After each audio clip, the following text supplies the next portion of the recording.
Welcome to the East Bank Sports Show, proudly brought to you by the Fanatical Elves, a member of the Fans First Sports Network. Broadcasting live from the vibrant East Bank of the Flats in Cleveland, Ohio. Join us as we delve into the heart of Cleveland sports. It's your hosts, Noah and Matt. Welcome back to the East Bank Sports Show, Cleveland sports podcast where we talk all things Cleveland sports, a proud member of the Fanatical Elves Network, as well as Fans First Sports. I'm here with my fellow host, Matt. Matt, how we doing? Not happy. Not happy for sure. Yeah, I'm not happy either. And I really want to get into this and kind of talk about everything that's going on because the Cleveland Browns, to me, flat out, without a doubt, are not playing or living up to the expectations that we have bestowed upon them this season. But you know who I am. I tend to be the positive one here. I want to start on a happy note because we've had some good baseball news over the weekend. So, Matt, let's dive into that first.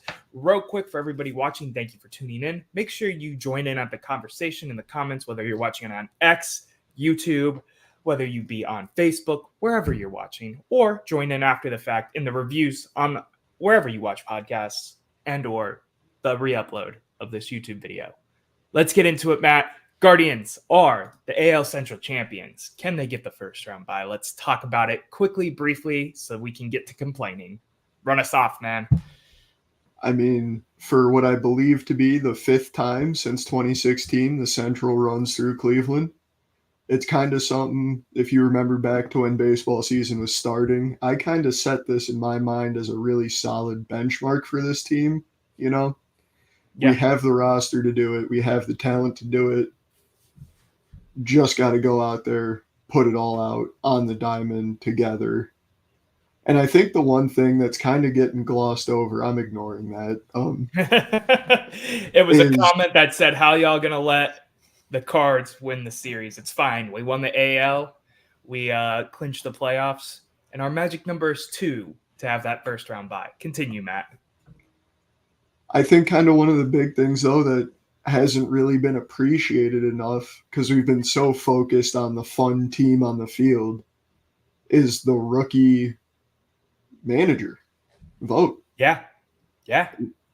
I think to say he's done an amazing job is quite an understatement, given you lose your ace and arguably the best ace in the league very early in the season. You have all sorts of questions about your roster all throughout the year. And then you win your division, you're looking at a first round bye, still fighting for the 1 or 2 seed. Like, that's very impressive. And I know I was a doubter when we hired him, and I'm going to be the first one to sit here and say I was wrong. I shouldn't have doubted him, and he did a great job. Yeah, he's been fantastic. Vote should be, in my opinion, manager of the year for being able to do what he has done with this team in one short year. I'm really happy with where the Guardians are at. I currently am the biggest Mariners fan because they play the Houston Astros here in about an hour and 20 minutes as of the live show. So that's where I'm at in terms of life. And then I want to go ahead and beat the Reds and get this over with so we cannot worry about that first round bye in the playoffs because we actually end the season with the Astros. And I don't want to have to worry about that while I'm watching that series. Personally, I still think they could do it even if it gets to that point, but I'd rather just have the peace of mind that we're not literally playing basically what is a playoff series, maybe not a series as a stretch, but you know what I mean. Something that is extremely meaningful when we could be playing, some meaningless baseball and get to the playoffs. And let's do this thing with Quan getting back and everybody feeling pretty good. That's where I'm at. But enough of that positivity, even coming from me, because I'm over it right now. I am frustrated. I actually ended up going to the game on Sunday, had some great seats, and watched them lose. I watched the Cleveland Browns lose again. And, I want to point out something real quick before we get in this topic. I'm wearing my Cavs championship shirt. This is not the first time this shirt has made it as part of my outfit or whatever for the show. Wear it when I need a little bit of Cleveland sports positivity. And damn it, I need it right now, Matt, because I am frustrated Why are the Browns not living up to the expectations that us as the local media and the fans who support this team, why are they not living up to what we expected from them? 1-2 and a loss against the Giants is piss poor, in my opinion. I want to hear your thoughts, Matt. Lead us off on this topic. This might be the easiest question you've ever asked me on this podcast, and we might argue a little bit here. This dumpster fire of the first 3 weeks of the NFL season for the Cleveland Browns football team lies not solely, it lies half and half at the feet of Deshaun Watson, our quarterback, who has played horribly. And I think it also lies half at the feet of Kevin Stefanski. Do explain. I agree with Deshaun Watson. I don't agree with it as much for this game. I think this game, the biggest problem was the offensive line. They came out and looked horrible. I love DeJuan Jones. He's from Ohio State. There's a reason to like him. There's that connection there that we have as Cleveland and Ohio State fans, right? That being said, he looked awful. That man, and I'm not one to fat shame. I'm not doing this in a fat shaming sense, but he looks like he's gained more weight from last year. He needs to shed the weight because, man, he looks like 2 steps slower than he already was. And, there were people thinking he was going to be one of our starting tackles for years to come. Right now, that man is unplayable. And then you can get into the injuries and stuff like that. I want to hear what your thoughts are with the Stefanski thing, because I do think there is blame on the coach always. But I think I want to hear what you have to say before I guess what you have to say. Continue on, my friend. So to talk about what you just said briefly, I'll get past it in a second. I get that the O-line has played horrible. I'm willing to defend it over the stance of how many injuries that they have already had to deal with and how many guys they've had to shuffle around and play out of position. And I mean, it's been a mess, and they have not played well, which I think is reasonable given the circumstance. But that's why you go out and you trade your future and you guarantee all this money to a guy, is so that he can lift you past those problems. 100%. And he has just flat out been unable to do it. 100%. That is 100% how I feel too, Matt. You pay a guy like this to be your franchise quarterback. I'm not blaming the coach of the year, Tim. I am still a firm Stefanski guy. We'll get into that in a second because we'll go for a minute here. Trust me. But to me, getting back to the Deshaun Watson thing, you pay this guy to be your franchise quarterback, and he has yet to play like it. Oh, we're happy he threw a 2-touchdown game. He still threw for less than 200 yards, people. Amari Cooper woke up. Good for us. We still lost against one of the worst football teams in the NFL. I'm over it. I'm over the Deshaun Watson black cloud because he hasn't brought anything. I was at the game, if I didn't say that 3 times already. There were verbal chants of "We want Jameis" in the stadium. I was there. I heard him. My mom was sitting next to me chanting, "We want Jameis." That's not franchise quarterback stuff, man. It's not. Go ahead, Matt. And that's kind of exactly what I was going to get at with what I was saying about Kevin Stefanski. And to kind of address what Tim said in the chat there about blaming the coach of the year, it's not as aggressive as I made it sound at the start. It's kind of like I'm looking at Kevin Stefanski right now. I don't see a way he can walk into that locker room, look this team in the eyes and say, "Listen, guys, I am not making a change at quarterback." He's got to do it. It's tough. I saw a meme this morning, and we can't go all, we're sliding off the cracker again. But Deshaun Watson is like, yay, check down, yay, check down. At least Joe Flacco was pushing the field. I want to bring this comment up real quick from Aubrey. LOL, what is Jameis going to do? Please tell me. Same as Flacco, put up big passing yards with a lot of turnovers. At least we're moving the ball. At least our offense has an identity, man. We don't have an identity right now. That's the biggest problem. I don't get it, man. I don't get it. I don't get what we can do, what we're supposed to do, what's the best thing for us to do. This team goes out there and it looks lifeless on offense. It looked lifeless on defense. I could get into the defense. Martin Emerson looked like a bum this week. And he was supposed to be our cornerback one because Denzel Ward has too many concussions. What is going on with this team? Because they better wake up. They need to wake up. Like now, if we want to have even a resemblance of a good season, period. Go ahead, Matt. I know you have more to say. It kind of feels, looking from the outside in, I don't really know how to describe this well, but when you look at a team, you can kind of get the vibe of how they feel. Whether it's, talent-wise, it could be a horrible team or the best team in the league. How they play together and how they feel about each other is, one of the most important things in my mind. And the way this team feels from last season to this season is a million times different. Yeah. Last year, it was like, oh, we're dealing with all these injuries, but we're just going to push through it and rise up, and all those cliche terms that I can throw out there right now. And that's exactly what we went out and did. I mean, this season, we start the game with a turnover on the opening kickoff and a touchdown in 11 seconds. And it doesn't look like we just did that. There's no energy. It's like, oh, cool, we're here to do our job again. It doesn't feel the same. And I think that's going to be a killer for us if we can't fix that. I don't know. I'm not in the locker room, neither are you. I don't know what it is. You see some of these people, these players, I shouldn't say people, these players, like Myles Garrett today, for example. And real quick, Tim asked, what's Garrett's status on the MRI? He's day-to-day right now. I believe it's like a sprain or something like that. But just knowing him and how he's been talking, I would assume he's going to play until he literally cannot walk.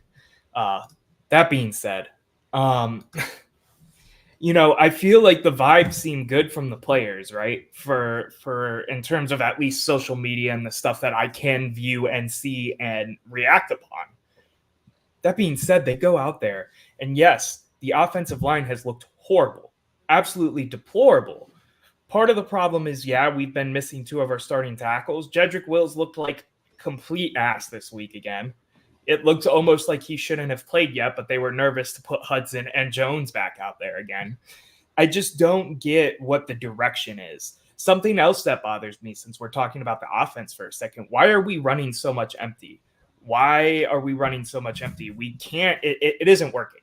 Point blank, period. Deshaun Watson is not playing like a quarterback that can stand there and tip off that we're passing the ball because we're in empty and then throw a check down for 3 yards.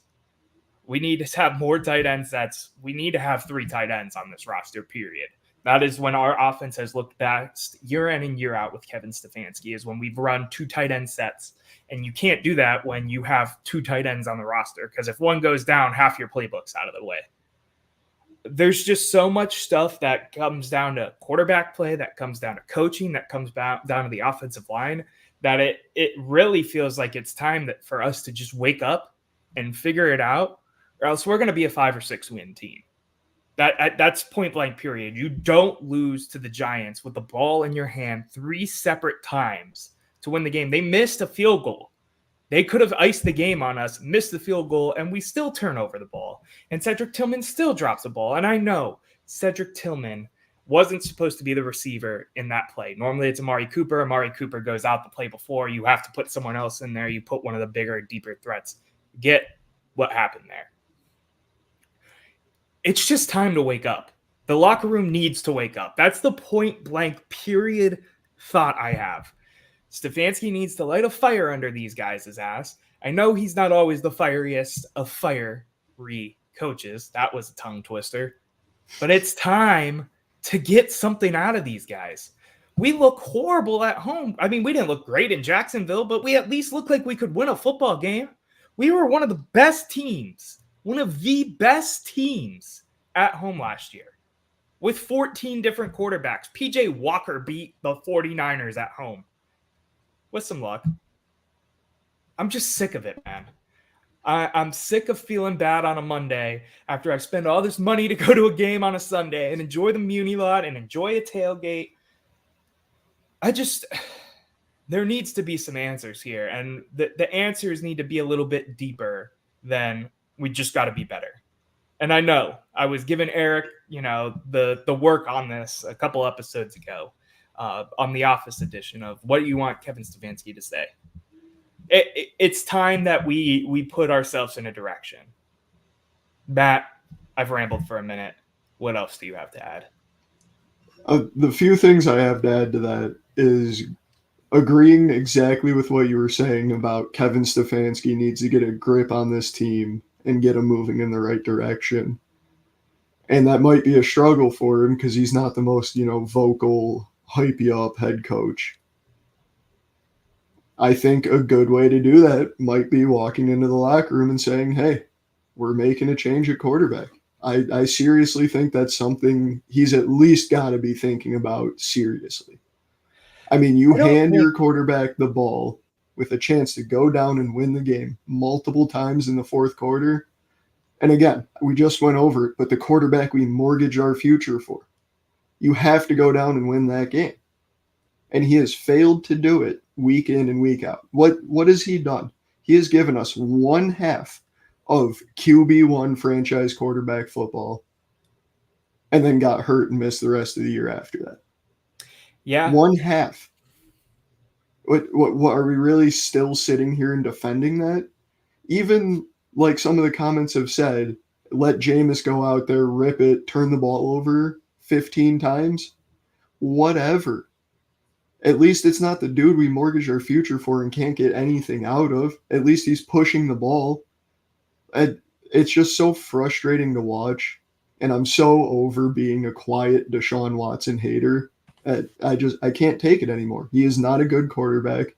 It was one of the worst mistakes in the NFL to make that move. And we need to give up on it. Matt, I'm going to pause us there so we can go to commercial break. When we come back, we'll keep talking about this because I've been holding this in to have this vent session with you live on camera. And then we'll talk a little bit about this week because we have a 425 game in Vegas. We still have to play on Sunday regardless. We'll be right back with the East Bank Sports Show, proud member of the Fanatical Elves Network. Check us out in a second.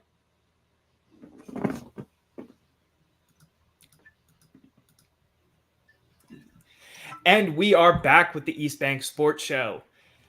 We've been talking everything about what's going on with this team. 3 games into the season, there's a lot going on. There's a lot of emotions to be felt. And I feel like some are valid. Some, we still got to pump the brakes. I agree with what you're saying, Matt. I think it's coming up. You're looking upon the horizon right now, and you see Deshaun Watson getting benched. I don't know if that is completely the right decision or not. I don't know if Jameis is really going to play better, but I think it just feels like it's hitting that peak already. We're 3 games into the season. We haven't seen much of anything out of Deshaun that makes us happy. Any updates on the charges? There's no updates on the charges yet. They said like 2 weeks-ish ago. So I'm assuming we're going to hear something soon. That would be some perfect timing, I guess, if they really are trying to get out of this thing. I don't know if they're there yet. I hope whatever decision they make, I guess, pans out for the best of us. I didn't think I'd be going into this season thinking about what quarterback we could draft, by week 3. And that's definitely something that's been on my mind. And I know part of this is doom and glooming because we lost one of the worst teams in football, period. That being said, on the positive note, there are multiple teams in the AFC right now that are 1-2, that are 2-1. We are 3 games into the season. There is still plenty of time for them to turn it around. There's a reason for us to be frustrated. There's a reason for us to continue and talk about what we're talking about because it's totally fair. It's totally valid, in my opinion. They have given us nothing, not a shred of hope yet. We almost blew the only game we won. Matt, what else are you thinking, man? You should go get Bryce. Real quick, you should go get Bryce. I thought about this. I'd do it for a late round pick for the hell of it. Honestly, I would, just to give him the reset that he needs. Even though I know you're joking, Tim. Go ahead, Matt. So I'm honestly with you. We had our 15 minutes of rant and complain there. And I think I have a few things that are actual, like let's talk football and let's not rant that I'd like to get into here. Let's do it. I'm ready. So I do actually want to talk about two things I think we can call highlights from the game, as much as that sounds very weird after the segment we just had. Right. The big one, to kind of go back to our big topic last week, looks like Amari Cooper's back on track. He made a lot of impressive body control catches.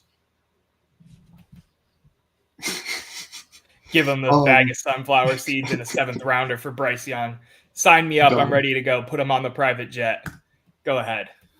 And I mean, that's obviously exciting. Like I was saying last week, I wasn't super worried, but it's really nice to see him go out and have a pretty solid game when we kind of need it, even though we still lost.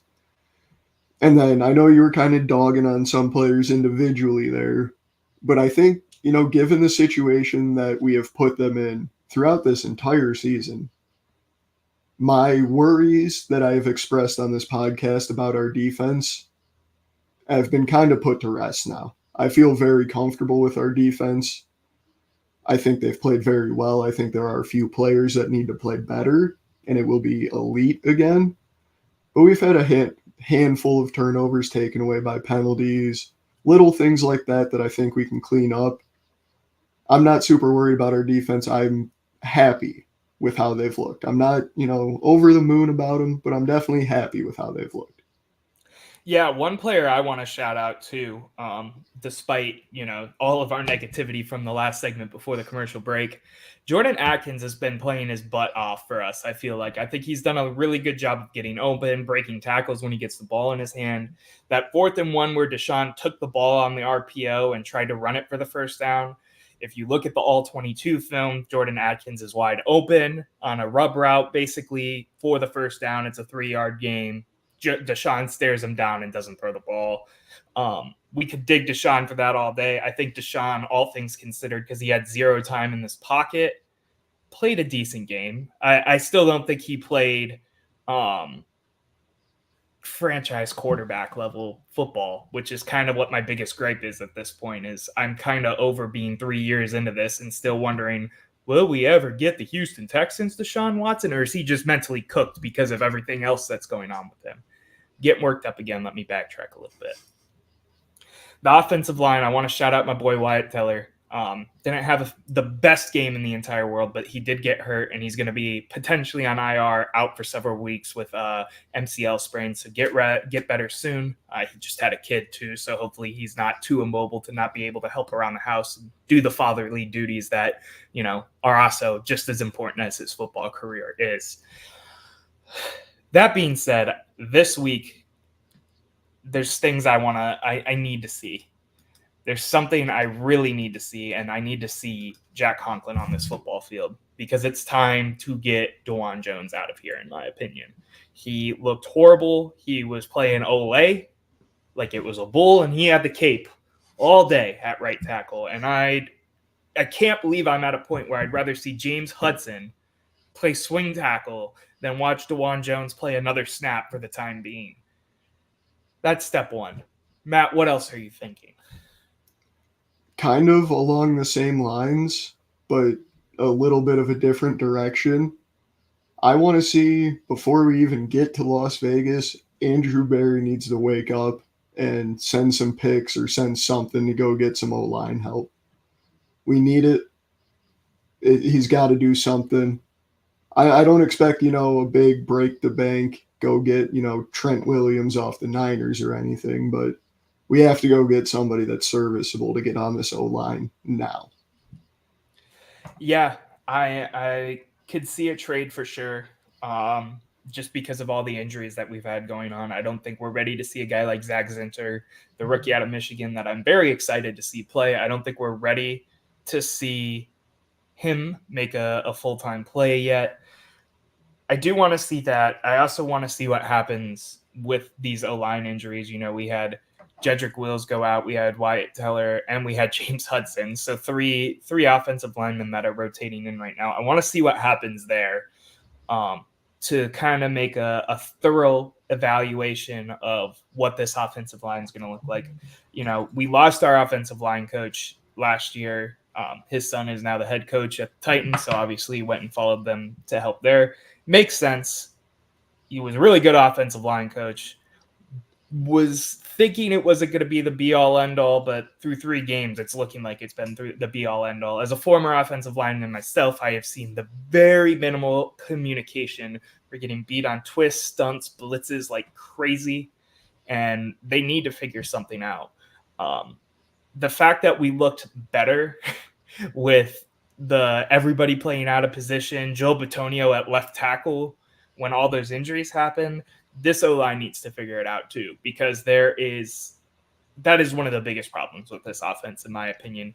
It's either Deshaun's holding the ball too long, or when he has the opportunity not to, the offensive line is putting 3 defenders in his face in 0.5 seconds.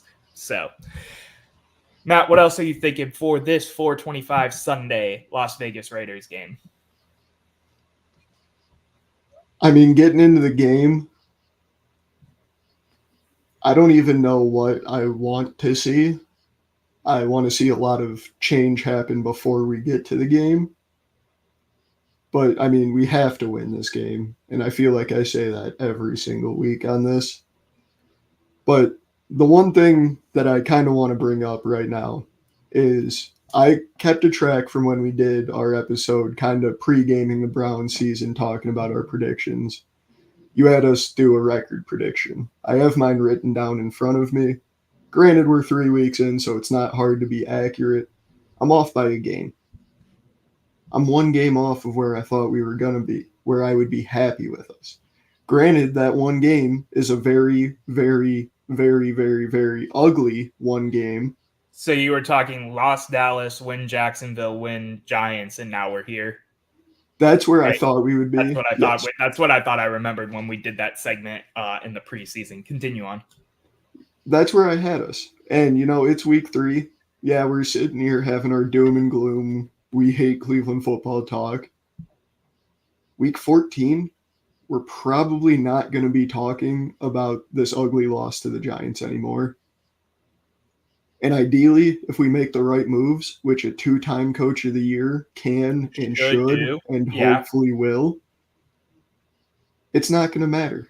And like you always kind of say, maybe we need to relax a little bit. I know I was sitting here just calling for QB1's head, and I still am. But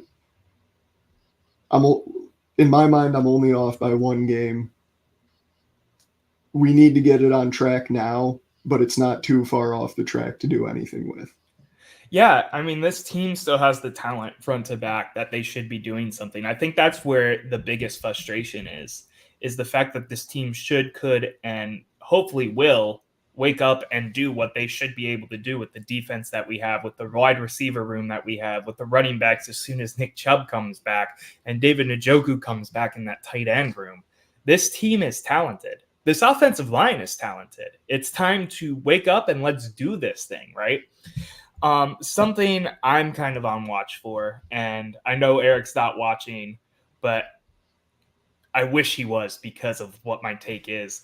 I'm on Kevin Stefanski giving up play calling watch, because that was one of the worst called games that I have seen him call in quite some time.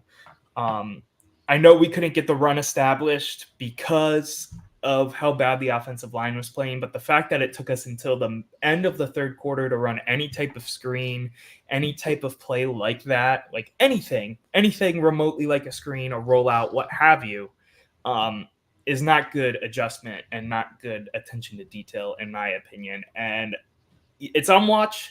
I'm not saying I'm there yet, but it's on watch. I'm on watch for some things because I'm ready to see some change on this football team, because obviously what they're doing right now isn't clicking whatsoever. What else are you thinking for this Vegas Browns game in Vegas?